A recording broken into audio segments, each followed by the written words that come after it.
Welcome to Flat Earth Debate Live. I'm your host Nathan Oakley, and if you are new to this channel, or you've not done so already, then be sure to subscribe, hit the bell notification icon and join button to keep up to date with the Flat Earth Debate. If you would like to support the channel, there is a super chat that runs alongside each of these shows while they are live, and there's also a PayPal, Patreon, crypto and thanks button in the info box below the video. Most importantly, if you'd like to join the discussion, simply mute the page you are currently watching, then click the link in the info box below this video to join the panel and express your views on the nature of Earth. If you do join, please don't swear. If you do, you'll be ejected, and if you are, please don't try to rejoin the stream using sock accounts. You'll be warmly welcomed back on the next stream. Please also share the show on social media. Sharing the show obviously increases the live audience, but this in turn increases the chances of a more diverse panel, so please share the show on Facebook and Twitter. Now, we are joined by Neil, Eli, QE, and a whole bunch of people in Discord, so welcome one and all. QE? Wow. Hello. Pizza. We did start an hour late. Good afternoon. Hello. You don't need to mention that. Nobody knows that apart from the people in the live audience. Yes, we have started a little bit late, but that's okay. It's all good. Are we going to do a proper session of housekeeping? Because nobody's actually sent me a video to react to today, so I assume we're just going to chew our way through housekeeping No, today. one deck. Whoa. No. What do you mean, Did you finish yesterday's? Hang on. If you finish yesterday's in full, then you got one deck has a video. I'll post it again if you want. Okay. Have we not had enough of the space race guy? Well, did you finish or not? No, we didn't finish. Well, then we haven't had enough of them. Well, you got to finish what you start. Okay. I mean, let's just have it from the audience as opposed to just from 10th Man, because you're the 10th man in this, right? So, What about, hold on, what about the two housekeeping questions we're supposed to have with the video? That stopped? No, we'll do those as well. We'll do a couple, don't worry. We can get those out of the way if you want to now, Neil. Any single viable hypothesis from any of the fields of astronomy, cosmology, or astrophysics? No, they're not science. They're interested in what the sky shows them and how the stars move above the Earth, but they're looking at the sky, not the Earth. Okay, any scientific evidence for gravity? Well, we don't know what it is. No, it's a mathematical Calculate concept. it. If there was, you wouldn't have them saying it's not a force and it doesn't actually exist. And that's what they're saying today. From Eric Walinda to Brian Cox to George Muser. It doesn't exist. It's not a force. Well, how can there be any scientific evidence if you don't see if you're going to say those words?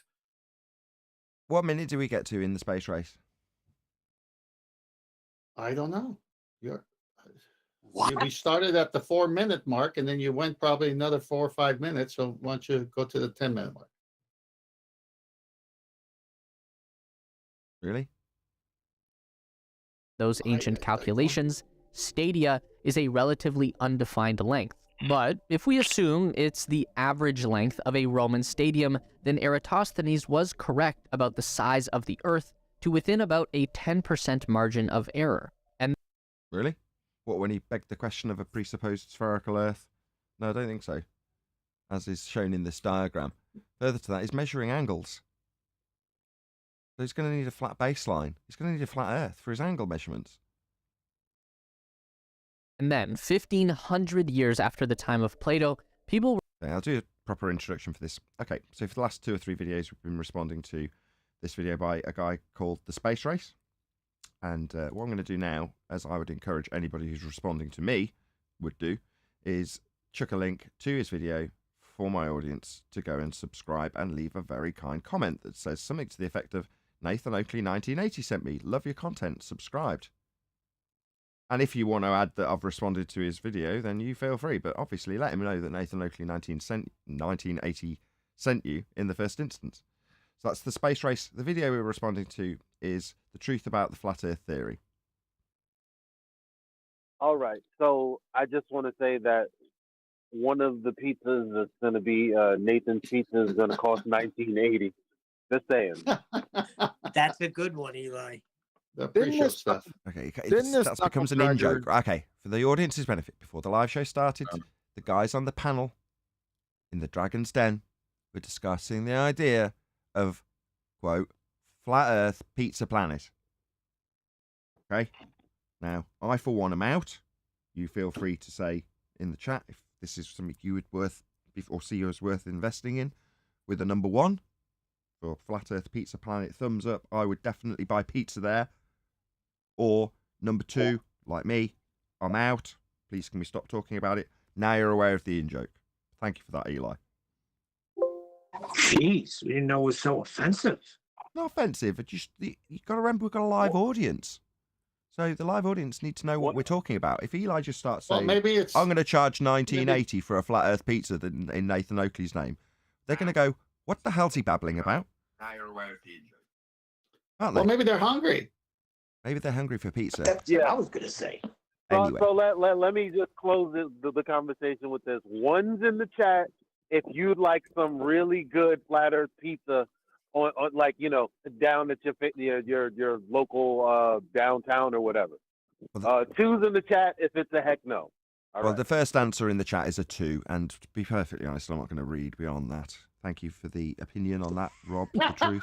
Anyway, shout out to Jardo, who says, did I beat Godzilla to the super chat? Yes, you definitely did beat Godzilla to the super chat. Thank you very much indeed for the support, though, Jardo. Really do appreciate it. Didn't this knuckle dragger a couple minutes earlier say that Eratosthenes hired a bunch of surveyors? I don't know, maybe, perhaps.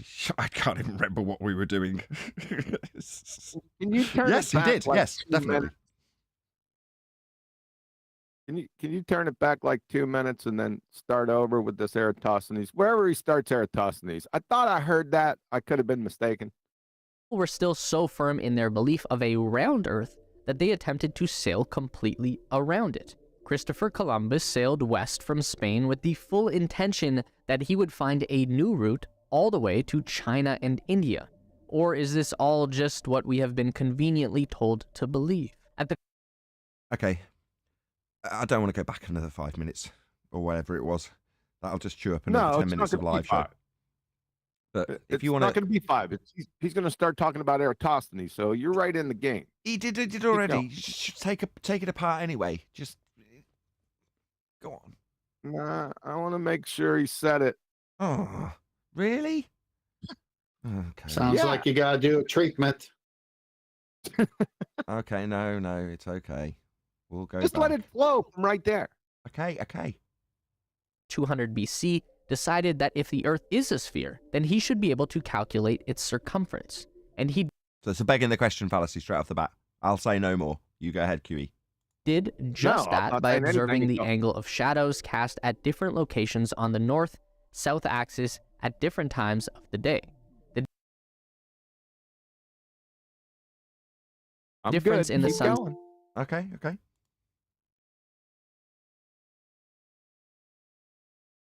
angle between two locations was relative to the physical distance on the Earth's surface. So, flat Earth then. You just proved the flat Earth. The angle is relative to the Earth's surface. What's an angle? Is it a curved line meeting a bent line? No. Is it a curved line meeting a straight line? No. Is it a straight line meeting a straight line at a vertex? Yes. So if you're getting an angle and it's relative to Earth's surface, then you've just proved Earth is flat because you can't get an angle any other way. Then he extrapolated that out to Go ahead.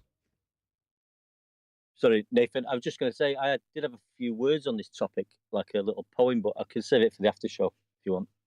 Oh, hell no. Can I have that now? Everyone else, shut up. Pop yourselves on mute. Yeah. It's called The Greeks Play Tricks. It was way back in 200 BC that a Greek measured Earth using mathematical trickery. So here it is. I'll explain what he did by measuring angles using shadows and sticks. He presumed in one location, at the zenith of a well, he had sunlight coming down straight and parallel.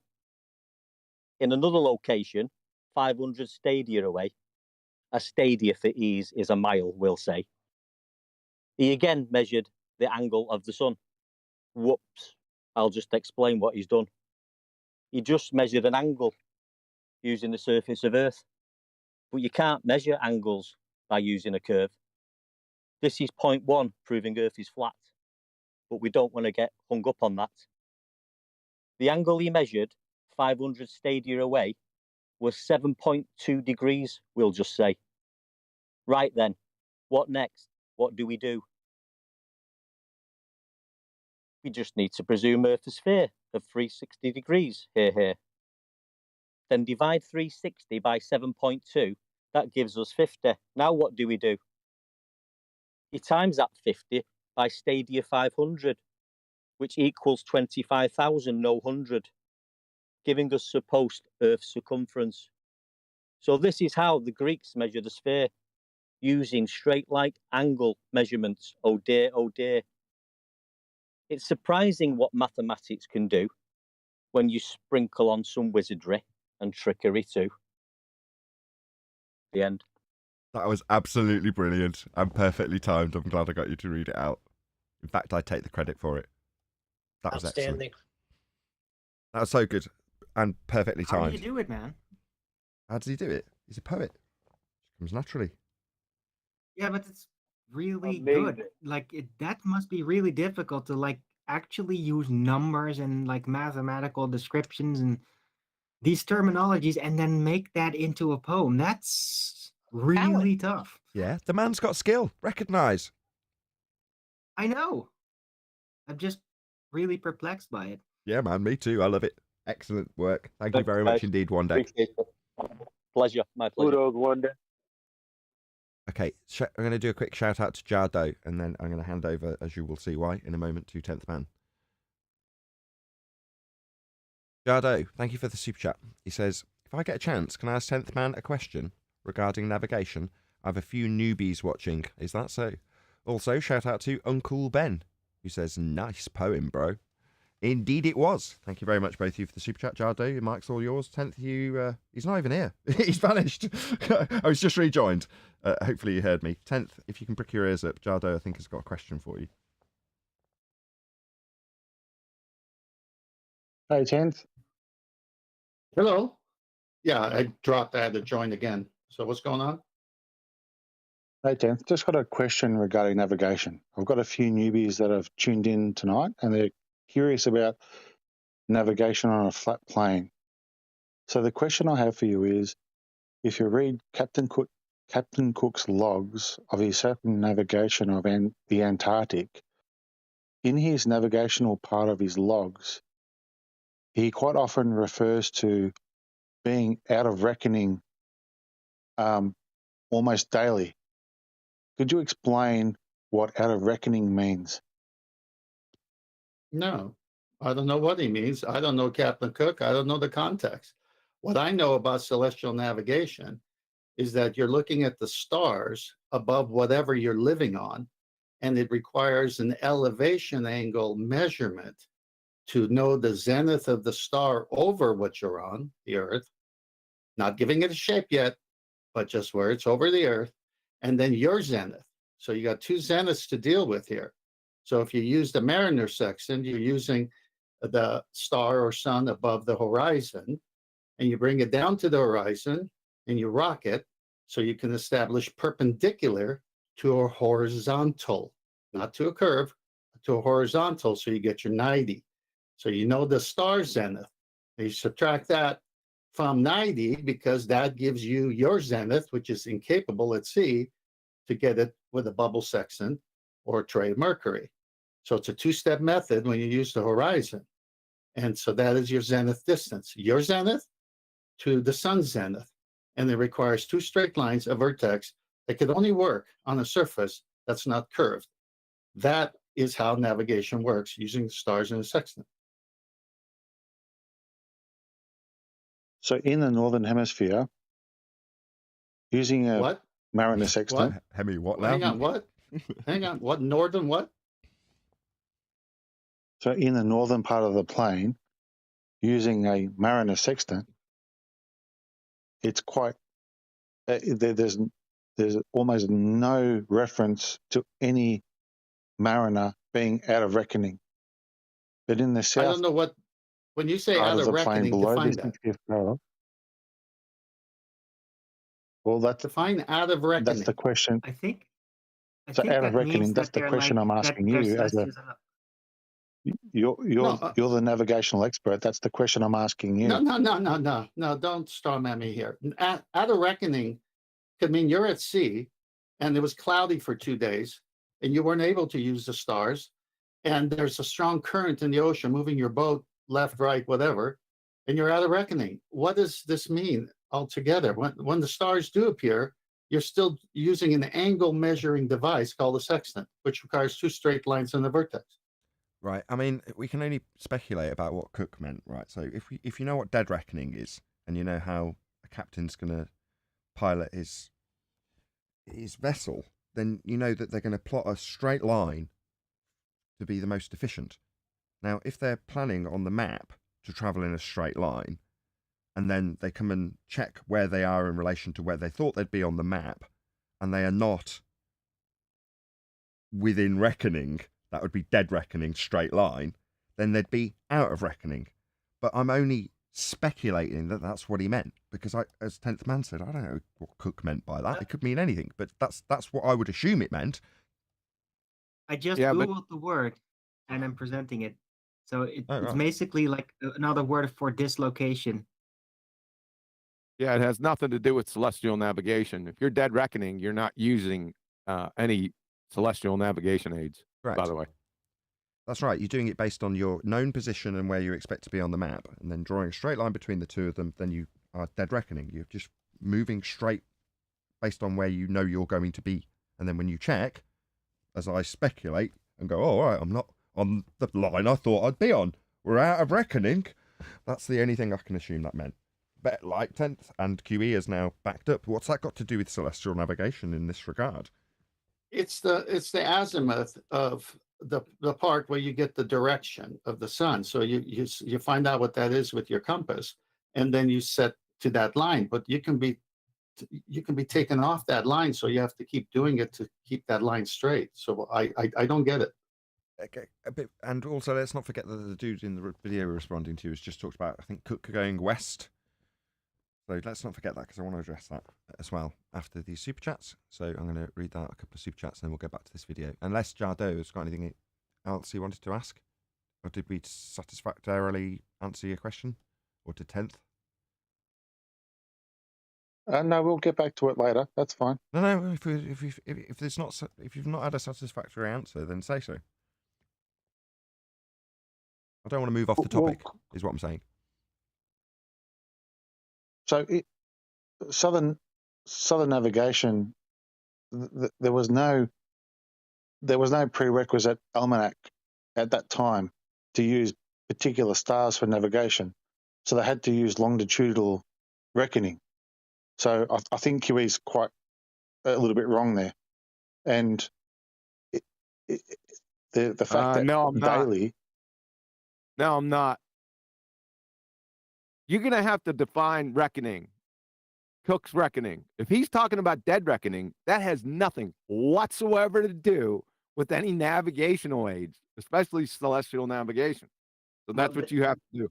It wasn't dead reckoning, it was out of reckoning, and that's a completely different meaning. So Out of that's my reckoning. bad. I've added What that. Yes. What's reckoning? We haven't had it defined. I'm going to do a couple of quick shout outs, then maybe Jardu will come back to us. So, shout out to James Richard. He says, to acquire an angle to a star, the horizontal horizon must be at least extended to directly underneath the star you're measuring. Otherwise, your angle wouldn't be an angle at all. That's correct. In other words, you've got a flat baseline between you and the ground position below the star you're measuring. That's a flat Earth between you and that position. Yeah? Well put, James. And also D Rose, just giving me money. Thank you very much indeed. Really appreciate the support. Thank you very much, gentlemen. Right. So I just All right. presented the Not meaning of right. out of reckoning, QE, Not for right. like 5 minutes, and you Not didn't right. know. Hold on. Not Kiwi, right. hold on. I want to say Dead he's looked up. reckoning navigation, Encyclopedia Britannica. Dead reckoning sailing navigation. Dead reckoning. Determination without the aid of celestial navigation of the position of a ship or aircraft, from the record of the courses sailed or flown, the distance made, which can be estimated from velocity, the known starting point, and the known or estimated drift. There you go. Yeah, but he didn't use the word dead reckoning. I don't know why you keep saying that. Oh my God. Well, if he's out of reckoning, what kind of reckoning was he out of is what Kiwi's asking. We don't know until it gets defined. Yeah, he could be Right. talking about his mental state for all we know. Yeah, or Okay. the entire endeavor, because that's the point of out of reckoning. It could be a very general description of like what he was trying to achieve to try to map things, that project was getting out of reckoning. Perhaps. He didn't see how he would be able to succeed it. Okay, perhaps. But Lost I at wish sea I then. hadn't speculated now. I've just opened the floodgates. Jardo, did you have something specific in this regard to Cook without divining his thoughts?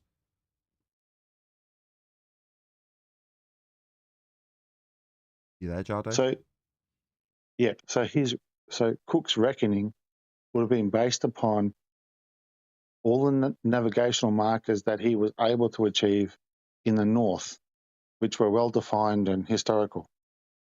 When he travelled south, especially below the 60th, he determined his reckoning based upon calculations that he would have assumed that he would have used from the north, and he was always out of reckoning. Jardo, can I ask you a that's question? not using, Did Cook use a sextant or something that worked like a sextant at the time? yes, so his logs, he Okay, used so a Mariner sextant. okay, fine. Okay, it could have been a cross staff. It could have been a version of the modern sextant prior to the modern sextant. It still doesn't matter. It's still an angle measurement, two straight lines, and you said longitude. So why do you think longitude lines only apply to a globe? They're just a grid system.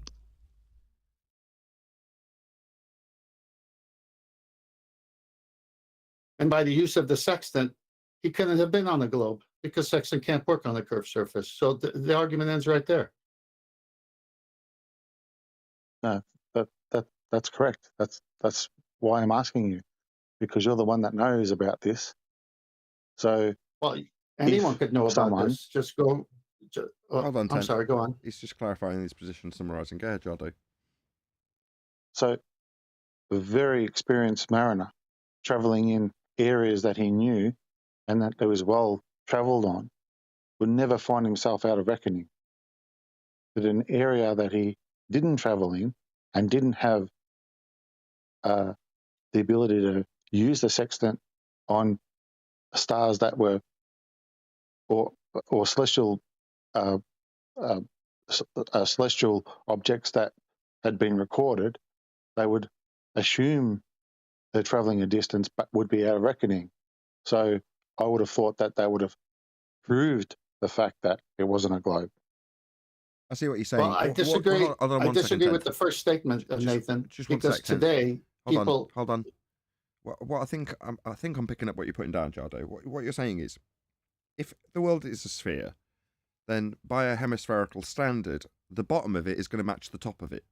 So if you know how the lines plot out down the top half of the globe, then it stands to reason that you're going to automatically, without even looking at it, have a really good, really good idea of how the bottom part is going to work based on the lines that you've drawn on the top already.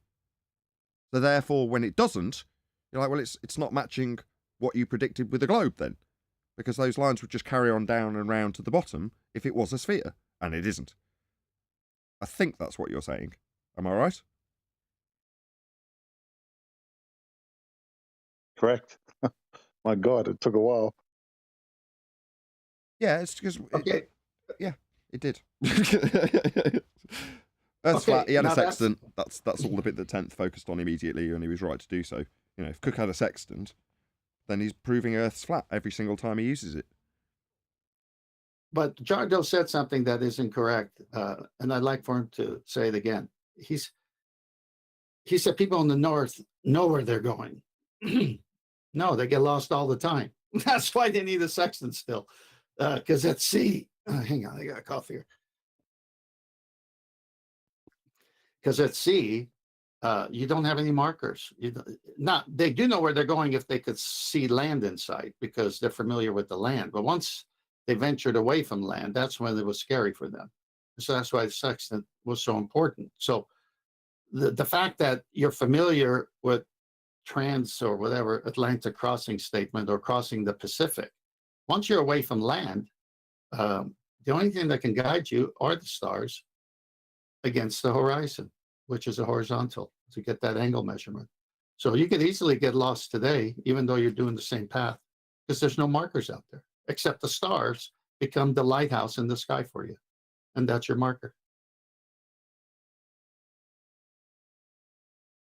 Yeah, correct. But at the time that Cook was traveling in the south, there was no lighthouses.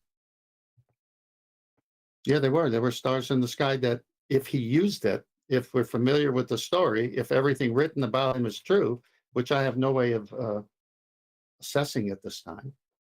I mean, I've heard some stories. Okay, great. 60,000 miles. But I don't know about that. But I know one thing. If he did use a sextant or something that worked like a sextant, it could only work, as we've just said already here, a flat plane. And as Nathan explained, your real question was, those lines, if they warp them around the equator to one end and to the other end, north and south, they would have to be continuous. So maybe that's what the real question is.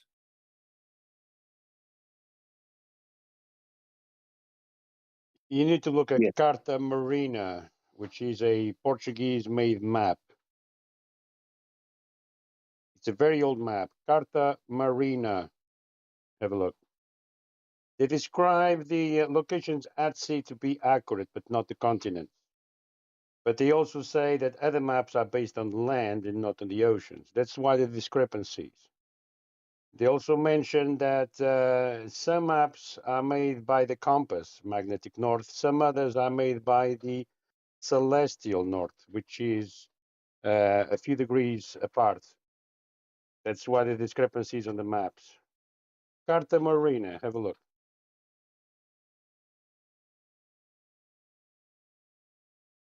Have we got anything else to cover on this, Jardo? I'm glad you did. It was good. No, all good. No, nice little nice little conversational point. Okay. And to the newbies out there, I hope that was the answer you were looking for. Earth's flat, if you didn't know already. Right, let's move on. This is the space race guy again. As it's been such a big gap, I'll just do another quick plug to who we're talking about and share his link, as I would hope people did for me. So this is a video called The Truth About Flat Earth Theory. And we're covering a bit which I'm hoping QE is going to now pipe up and he doesn't leave me in the lurch, given the gap. Because it's him that wants I'm just waiting for one comment. Okay. Calculate the distance around the entire circumference of the Earth. Now, it's hard to know exactly the units of measure they were relying on in those ancient calculations. Stadia is a relatively undefined length. But if we assume it's the average length of a Roman stadium, then Eratosthenes was correct about the size of the Earth to within about a 10% margin of error. Well, if you're not going to say it, I will. Sorry, so based on what? What was he within 10% of exactly? Where's the actual measurement to know it's within 10% of it?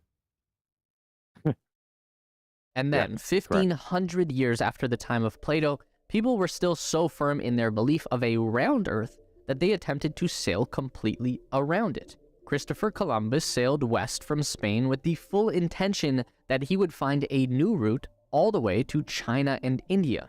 Yeah, this is where Jardu came in last time. Does anyone else want to add anything to that? I think this is where we left off. Yeah, I did. Go ahead. It's fine and dandy that you want to go to the Greeks and their love for spheres and quote all these names. It's go ahead. It's fine and dandy. You want to go to Eratosthenes and Columbus. But we're in 2023. And I just want to see the measurement of R today. They are in the begging of the question, past history, and books that may have been rewritten or not, doesn't matter at this point. Forget everything in the past. Forget everything in the future. Show me R today with 3959 Every horizon distance can be no further than 1.22 miles times the observer's height in feet, right? Square root of the observer's height in feet. Show me that today. If you can't, and that geometric horizon is invisible to us, the physical one that we never see, then it's optical is all you're talking about that we never see.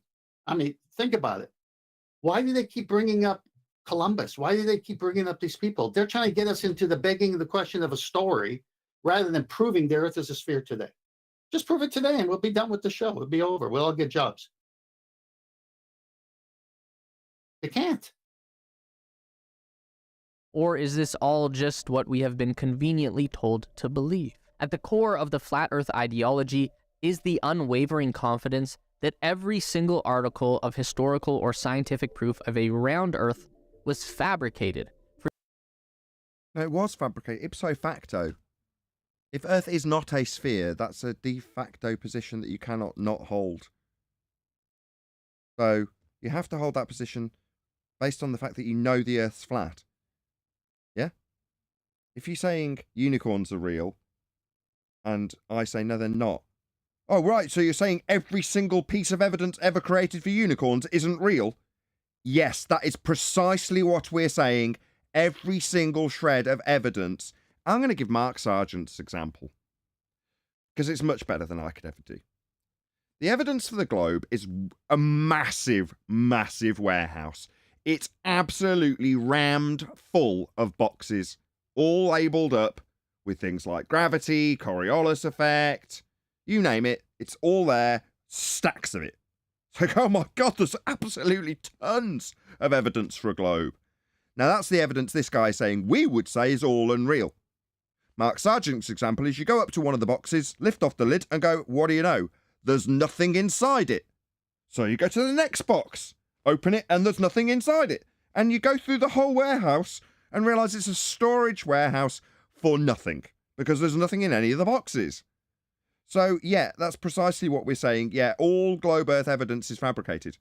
But what I thought you were going to say you didn't say, which is that all historic evidence points to a flat Earth, as we just went through earlier. There's no historical documentation that will find that will allude to the idea of measuring an angle off a curved surface, because it can't be done. So they all say the same thing. You've got to measure it off a flat Earth, because that's what you've got to do. That's what an angle is. So all of the historic data for navigation will show you that Earth's flat. Sod what the globe's saying. Yeah, it's all fabricated, because Earth's not a sphere. For the singular reason of concealing the flat Earth truth from the people of the world. Well, no. Perpetrating a new lie of the globe. Not hiding what the Earth absolutely is. It is what it is, and it's navigated that way. And you've got to be aware of that if you're flying a plane or sailing on a boat. You need to know how to navigate, and you do it with a flat Earth. So that's just ipso facto again. But the actual purpose isn't to hide a flat Earth, it's to foist a one-world religion of heliocentrism onto you that's come down from the Roman Catholic Church. So that's what you've got. You've got a model derived to offer some sense to the church about when Easter will fall. That's what the end result is. The heliocentric model with its orbital elliptical motions. That's what you've got. Why? Well, the church needed to know when Easter would be. That's why. Well, you think that that's the world needing to hide the flat Earth? No, it's the church needing you to believe you're on a sphere. Every book, every artifact, every supposedly ancient globe you've ever seen, every image of the... Right, what ancient globes? You saying there's ancient globes? Is there? No. There's this fake art of a second law of thermodynamics violation globe Earth with gas at high pressure not expanding into a 10 to the minus 17 torr vacuum. This isn't the world from space. Space is fake. Every picture ever claimed to have come from space was a complete lie, a fabrication, because you can't have gas pressure without a container. And what this alludes to is a high pressure gas next to a vacuum. That's a violation of entropy law. This isn't real. Earth and outer space has all been an elaborate deception. Yep. That's right. Second law of thermodynamics violation. The laws of nature are on my side, not yours. This on screen now that you think you're pulling out a trump card because what some wanker handed you a photo that he said was from space. You haven't been there, but I have. Where? Well, heaven. to look back at you as a tiny dot on a blue marble violating the second law of thermodynamics, with the high-pressure gas not expanding in line with entropic law into a area of lower pressure. That's what gas does. It expands in all directions into whatever volume it's got. Dispersion, entropy, the second law of thermodynamics. This violates that natural law of nature, something that occurs always. Gas always disperses. Except this gas.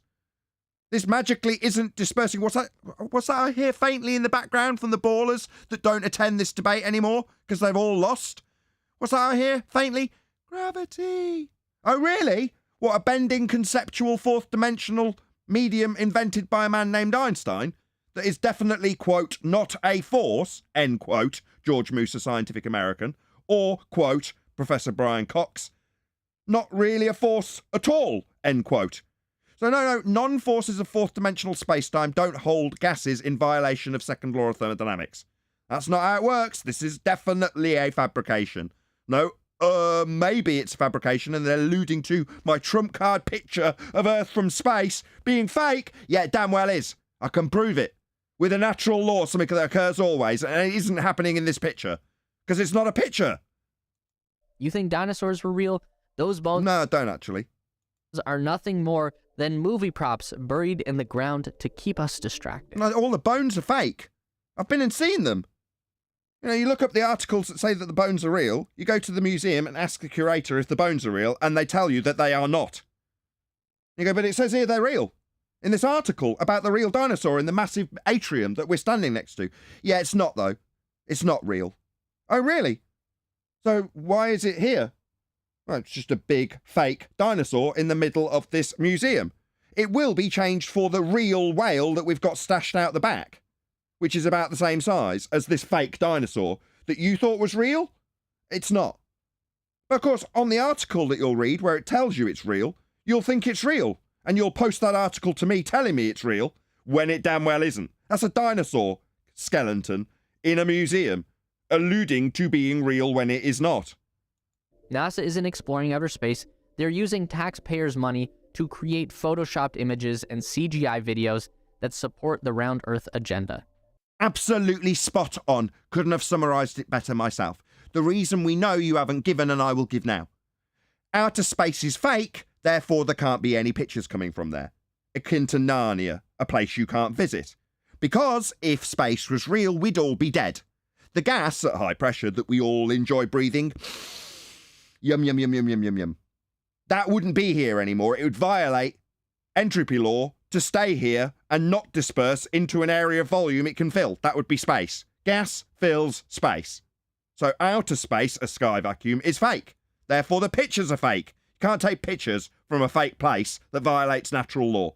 So you are spot on, and now I've given the reason why. They're also guarding the ice wall. Are they? Says who? What ice wall? Are you claiming there's an ice wall now? Because I don't claim that. So why do you think rockets always fly in an arc? They're following the curve of the dome. Elon Musk has even tried and failed to break through it. You can see... Why are you making these claims? I don't make any of these claims. You can look to the government to make the same claims. They claim that they shot rockets at the dome. They call it Project Fishbowl, and then shortly thereafter form NASA. So you can also look, strangely enough, to the government for claims of an ice wall. That would be Project High Jump. Look it up. That's not my claim. That's a government claim that you're now attacking. You saying you don't believe your government when they shot rockets at the sky in a government claim to be project called Project Fishbowl. That's not my claim. That's an official government narrative that you're claiming to take apart. It's not a flat earth truth. A government narrative.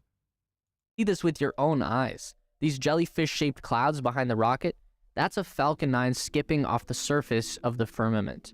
There's always an explanation for everything. So you're saying that because you can see a rocket from the ground, that the rocket can actually traverse the gas pressure we're all breathing and go into the area of space the gas isn't filling? No, you're just looking at a rocket from the ground.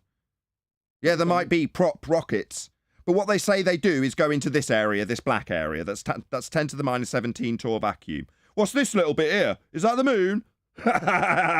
No. Travelling to the moon to take this picture would involve a trip from the gas pressure at ground level that we all breathe, yum, yum, yum, yum, yum, out to a 10 to the minus 17 torr vacuum. Well, if we can travel out in rockets, not you, the lying bastards at NASA, can travel out through the gas pressure, then so can the gas pressure. Bending space-time from Einstein ain't going to stop it.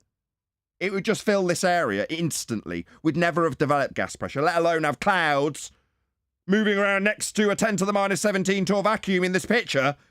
Yeah, this white little haze is high-pressure gas. And this is a 10 to the minus 17 torr vacuum, according to the bullshit picture. So no, your rockets that you might see from the ground, why do they go in an arc? Who cares? No matter what direction they travel, they're not going to a sky vacuum. There isn't a sky vacuum. So I don't care which direction they travel in. That's some crappy old argument that stupid flat earthers might have with you, while they automatically assume that the sky vacuum's real alongside you. I don't do that. Oh, that's a fascinating rocket you've seen. What, a scaled-up version of something I can stick in a bottle of milk when empty and fire up? It's just a bigger version of that, right? Much more dramatic. So what? Well, it's going to space. No, space is a violation of natural law. I don't know where that rocket's going, and who cares? Definitely not space, because that's fake. There's no reasoning with someone who is just going to call you a... Go on. Yeah. I was just waiting for you to be done. So see what he's done. He's gone to the past, the Greeks, Columbus, you name it, because he can't show us Earth curve. He's gone to the past because we don't have any Earth-based Coriolis. He's gone to the past because he knows we got gas pressure and there must be containment. And then he, instead of addressing those questions, which are today's questions, he goes to the Feast of Nonsense table of flat earthers who say all these things, because there's all kinds of flat earthers, and he grabs those and he starts talking about that. He has yet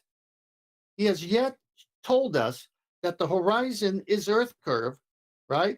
And the globe math is based on 3959, and we can prove to you with measurement of curvature that we live on the globe. He can't do that.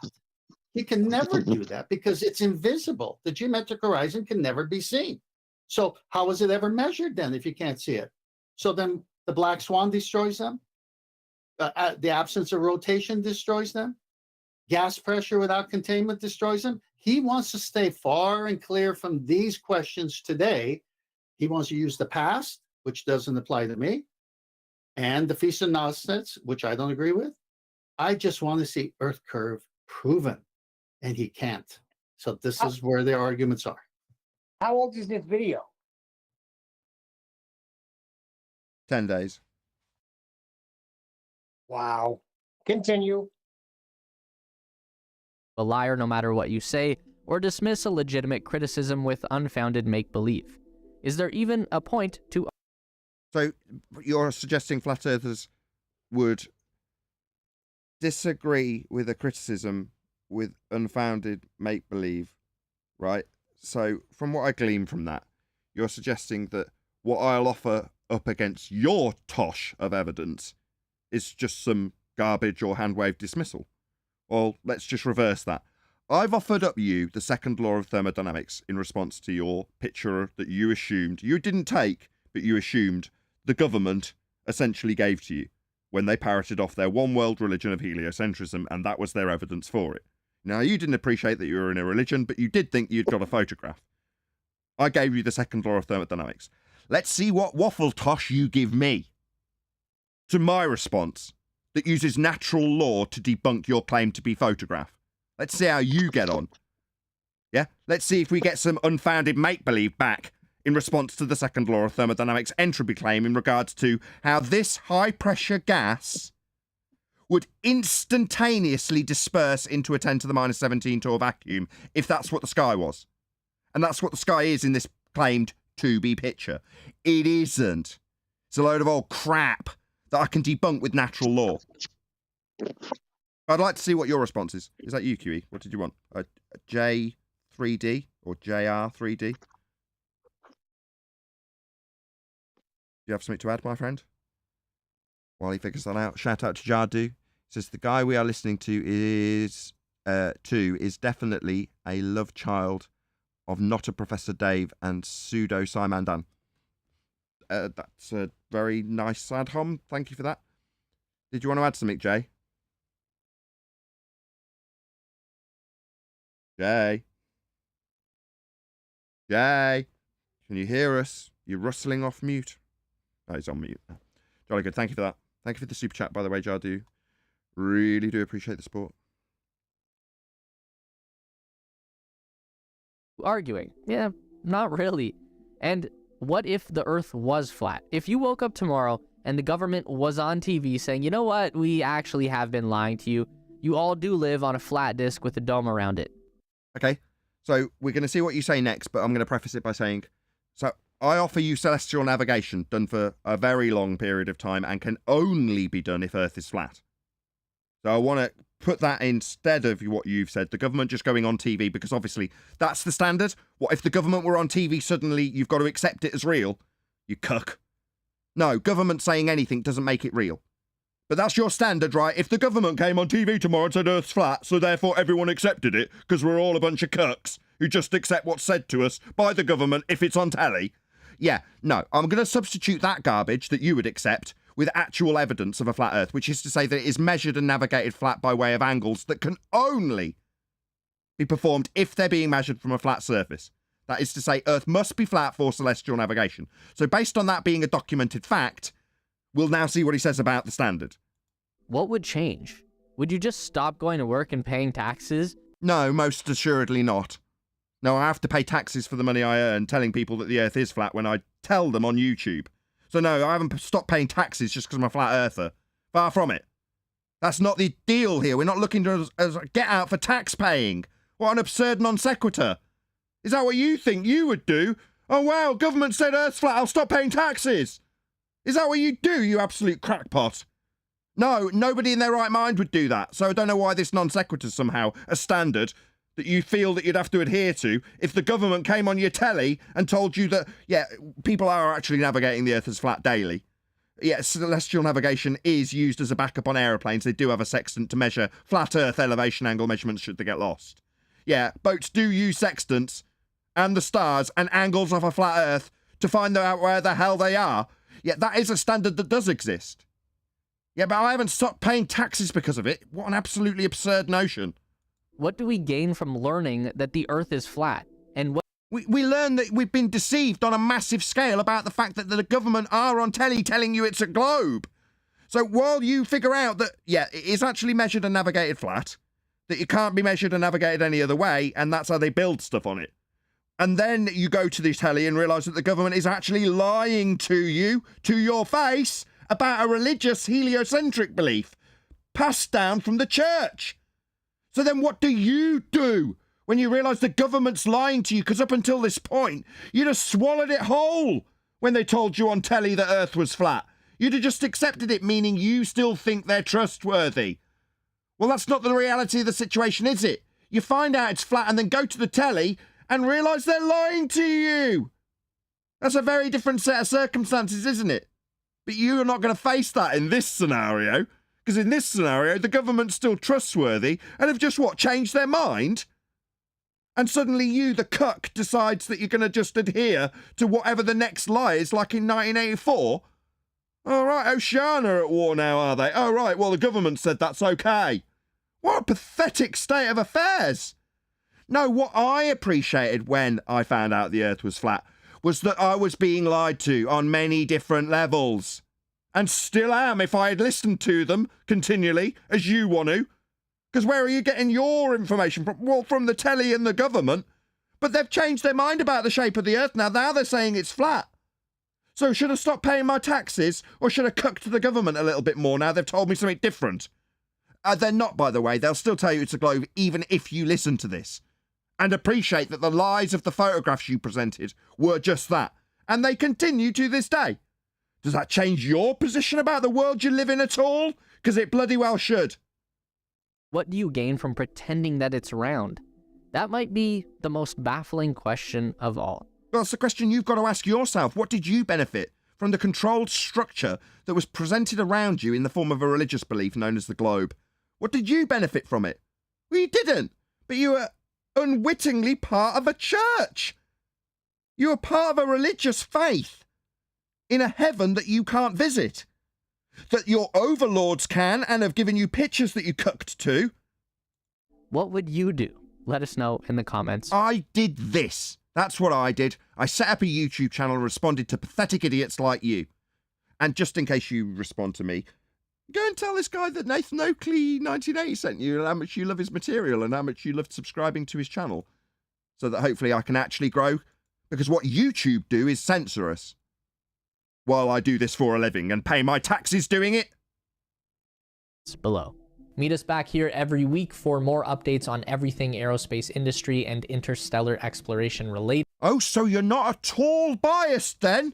When you presented your pictures from your overlords, that is basically the subject matter of your channel, the space race, that doesn't exist, making your channel defunct. So what the hell would you do when you appreciate that everything you represent in this channel is wrong? What are you going to do? Continue putting the space race logo on your videos while you talk about second law of thermodynamics violations indefinitely and cuck to your overlords with pictures from places that aren't real? Akin to Narnia? That's what you'll be doing. Me, I set up a channel to stress to my audience how they've all been lied to and how they continue to be lied to by a government that up until that moment for you, you thought you could just turn on the telly and believe every word they'd spouted at you. Well, you can't, can you? Maybe that makes your outlook on life slightly different. I doubt it, because you will continue to suckle at the teat of government oppression, which is all this is. It's a controlled structure if you want to know what it's for, as you're asking, not that I need to explain it to you. You wouldn't have the slightest clue if it was laid down to you in words of less than one syllable. Not that's possible. Anyway, we all enjoyed that. Got to the end in the end, 10th man. Now, see, that was well worth it. It's Less than one syllable. Do you have any words like that? Yeah. Quote. End quote. Hey, whoever's got this video, can they post it in Master B? Because I don't think you went back far enough for the Eratosthenes hiring of surveyors. I want to check it out. Well, then there is no pleasing you. No, it's okay. I'll go find it myself. I think that's what he said. I could have dreamed it, but Oh, fine. You be like that then. You go and do it yourself. Nathan wanted to jettison this whole thing at the beginning. I'm glad he went through it. I like when you said it's a church that you'll never go to. Very good. Did he ever prove anything, or did he recite stories from the past and feast of nonsense stuff? No.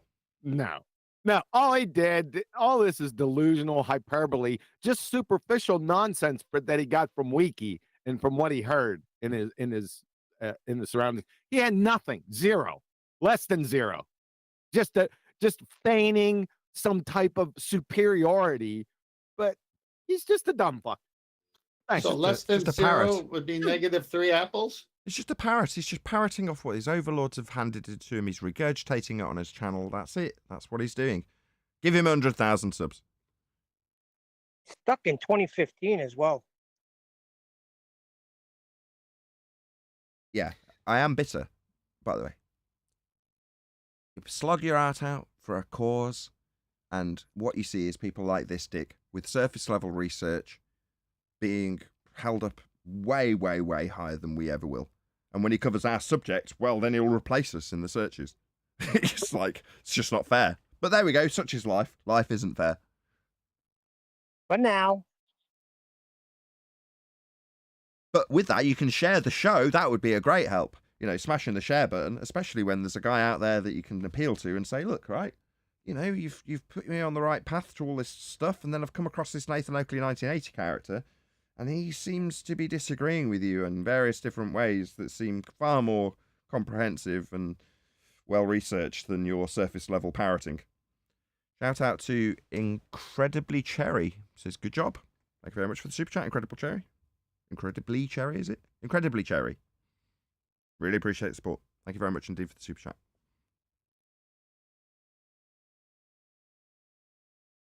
Yeah, I enjoy doing them. I've always got limited motivation for doing them at the start, and then by the end, my blood pressure's raised up nice and high, and you're all chuckling away and pleased with the result, which is good, I suppose. Hey, check it out. It's the same It's image he used. excellent. Just I superimposed a woman making it.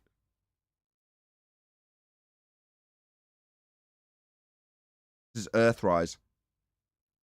It was one of the last videos I watched before I became a flat earther, was some namby-pamby guy talking about how Earthrise, that picture, made him feel. Had 150,000 views. Talking about how insignificant he felt looking back at the Earth as a little dot violating the second law. He didn't say that. I'm adding that, if I'm honest.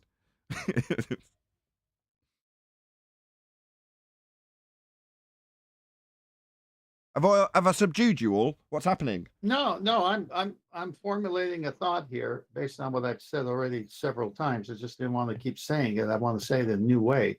It's just apparent to me, obvious to me, that they keep wanting to use historical figures and say, for 2,000 years, we've known it's a globe.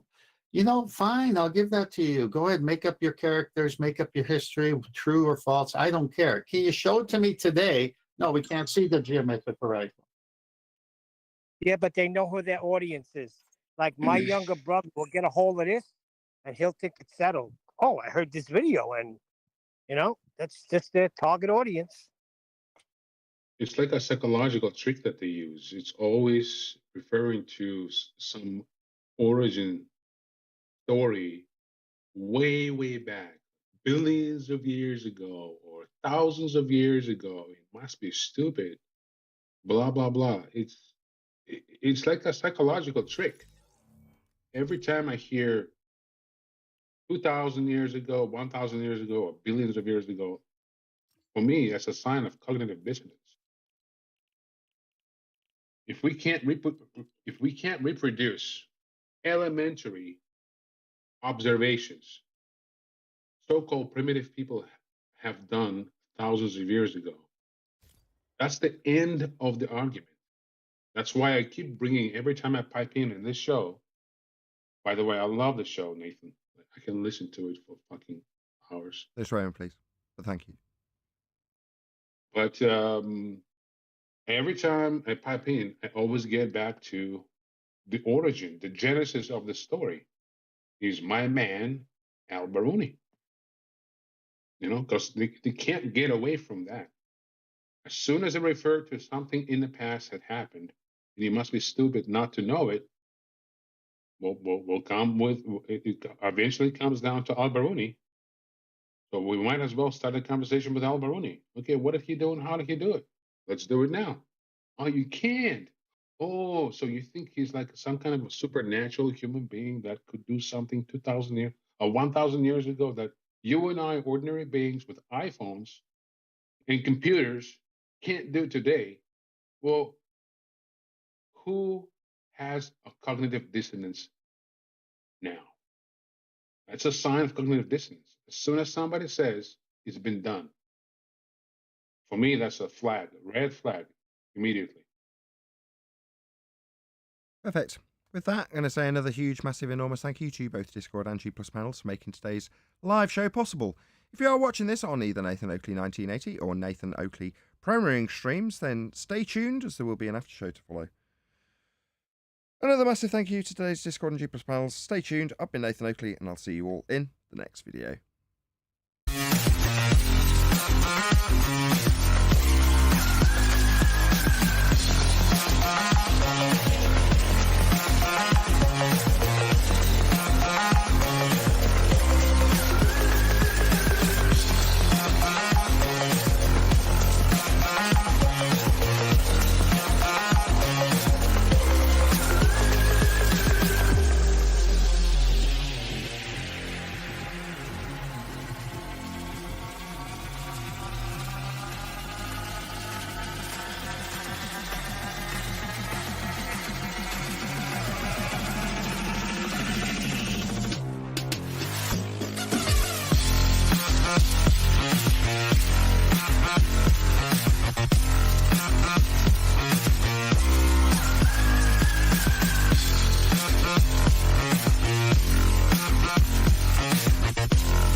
shout out to Rob, who says, here's $5 of rapidly depreciating currency. Love the show. Really appreciate it. Thank you very much indeed. Stay tuned if you're watching on an after show.